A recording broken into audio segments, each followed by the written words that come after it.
I think that if Republicans just literally sat under a table and breathed for the next 13 months, they will win.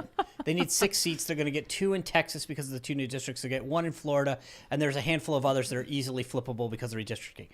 What I'm more interested in is on January 7th, 8th, or whatever the day that new Congress sworns in, are the Republicans, especially in the House, going to put forward an agenda that is reflective of what the people and the grassroots really have asked for? No. Absolutely No, not. but okay, but that's my point. Right. Is that this is what worries me, is that finally there's an opportunity. Never have the lines been so clear. This between watching the difference between Trump and Biden and watching the difference between these mayors that we're all talking about now.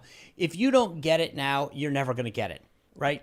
And so if Republicans in the House don't look at this opportunity and say, we got it, then they've blown it. Primaries. I think people got to make sure they're paying attention to the Republican primaries and making sure establishment do-nothing Republicans don't win. I thought Mike Gravel was pushing this thing called the National Initiative, that it would have given the American people a fourth branch of government. It would have given us the opportunity to write laws and pass them into the Senate.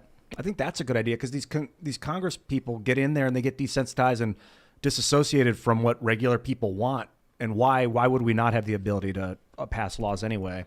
I think this whole republic system is kind of there is the referendum becoming process. obsolete. A lot of states have a referendum process that functions that way. California. Switzerland Yeah. has it as well. Yeah.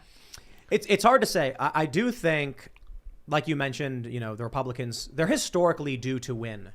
Yes. Because of the unpopularity of Biden, and then we look at the historical trends.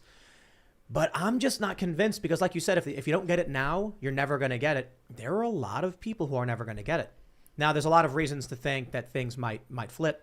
Interestingly, in the last election, Republicans overperformed. It was to the polls. It was crazy. Like Miami going red. Yeah. South Texas. All these areas. I want to believe.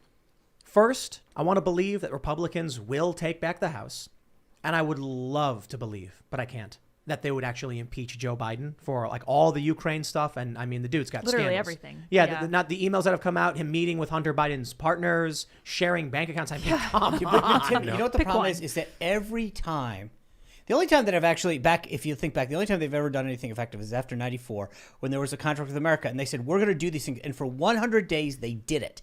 And then after it was like, where do we go? But if they don't get it now, then I think that they're going to lose trust for a really, really long time. I don't know how you get it back because enough of this stuff has happened.